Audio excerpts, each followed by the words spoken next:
ಪ್ರೋಮೋದಲ್ಲಿ police ಅಧಿಕಾರಿಯನ್ನ ವಿರೋಧ ಮಾಡುವಂಥದ್ದು, ನನ್ನ ಮನೆಗೆ ಬಂದೆ, ನಮ್ಮ ಮನೆ ಮಗನ ಮದುವೆ ನಿಲ್ಲಿಸ್ತಾ ಇದೆಯಾ ಅಂತ ಹೇಳಿ ತಿರುಗಿ ಬೀಳುವಂಥದ್ದು, ಹೊಡಿಯಕ್ ಹೋಗೋ ಲೆವೆಲಿಗೆ. ಆಕ್ಚುಲಿ ಇದನ್ನ ಕಾನೂನು ಪ್ರಕಾರ ಅದು ತಪ್ಪು, ಪೊಲೀಸ್ ಅಧಿಕಾರಿ ಮೇಲೆ ಕೈ ಮಾಡೋ ಹಾಗಿಲ್ಲ. ಯಾರೇನ್ ಹೇಳಿದ್ರು ಸರ್, ಅಂದ್ರೆ ಈ ಪ್ರೋಮೋ ನೋಡಿ, ಈ ತರದ ಎಲಿಮೆಂಟ್ಸ್ ನೋಡಿ?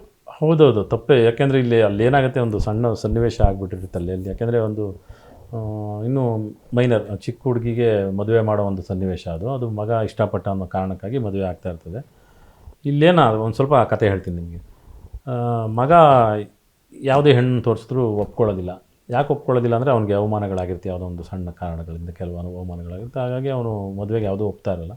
ಅವನು ಇಷ್ಟಪಟ್ಟಾಗ ತಂದೆಗೆ ಮಕ್ಕಳು ಏನೇ ಅವ್ರ ಆಸೆಗಳನ್ನ ಈಡೇರಿಸೋದೊಂದು ಕರ್ತವ್ಯ ಅಲ್ವ. ಹಾಗೆ ನಾನು ಒಬ್ಬ ಒಳ್ಳೆ ತಂದೆಯಾಗಿ ಅವನ ಆಸೆ ತೀರಿಸಬೇಕು ಅಂತ ಅವನು ಇಷ್ಟಪಟ್ಟು ಹುಡುಗಿನ ಮದುವೆ ಮಾಡ್ಸೋಕ್ಕೆ ಹೋಗ್ತೀನಿ. ಅದು ನೋಡಿದ್ರೆ ಆ ಹುಡುಗಿಗೆ ವಯಸ್ಸು ಚಿಕ್ಕದು. ಹಾಗಾಗಿ ಯಾರೋ ಕಂಪ್ಲೇಂಟ್ ಕೊಡ್ತಾರೆ, ಚಿಕ್ಕ ಹುಡುಗಿಗೆ ಮದುವೆ ಮಾಡ್ತಾಯಿದ್ದಾರೆ, ಇದನ್ನು ತಡೀಬೇಕು ಅಂದಾಗ ಪೊಲೀಸ್ನವ್ರು ಬರ್ತಾರೆ. ನಾನು ಈ ಊರಲ್ಲಿ ಇಷ್ಟು ದೊಡ್ಡ ವ್ಯಕ್ತಿ, ನನಗೆ ಬಂದು ಯಾರೋ ಒಬ್ಬರು ಹಿಂಗೆ ತೊಂದರೆ ಮಾಡ್ತಾಯಿದ್ರಲ್ಲ ಅನ್ನೋ ಅವನು ಆ ಸಣ್ಣ ಕೋಪದಲ್ಲಿ ಅವನ ಆಪೋಸ್ ಮಾಡೋಕ್ಕೆ ಹೋಗ್ತಾನೆ. ಹಾಗಾಗಿ ಅದು ಅಲ್ಲಾಗಿರೋವಂಥ ಒಂದು ಸಣ್ಣ ಇದಷ್ಟೇ. ಅಲ್ಲೇನು ಯಾವುದೇ ವಿಜೃಂಭಣೆ ಇಲ್ಲ, ಯಾವುದೇ ಒಂದು ಉದ್ದೇಶ ಇಲ್ಲ. ಚಿಕ್ಕ ಮಗು ಮದುವೆ ಮಾಡಬೇಕು ಅನ್ನೋದು ಯಾವುದೂ ಉದ್ದೇಶ ಇಲ್ಲ. ಒಂದು ಸಣ್ಣ ಕಥೆಯಲ್ಲಿ ಬಂದು ಹೋಗುವಂಥ ಒಂದಿದು. ಹಾಗಾಗಿ ಇಲ್ಲಿ ನಾವು ನ್ಯಾಯಕ್ಕೆ ಗೌರವಿಸೋರು, ಆಮೇಲೆ ಅಧಿಕಾರಿಗಳನ್ನೆಲ್ಲ ತುಂಬ ಗೌರವದಿಂದ ನೋಡೋರು ಎಲ್ಲರೂ ಅಷ್ಟೇ. ಆಮೇಲೆ ಹಾಗಾಗಿ ಅದೊಂದು ಪಾತ್ರವಾಗಿ ಬಂದಾಗ ಅದೊಂದು ಇದಾಗಿದೆ ಅಷ್ಟೇ.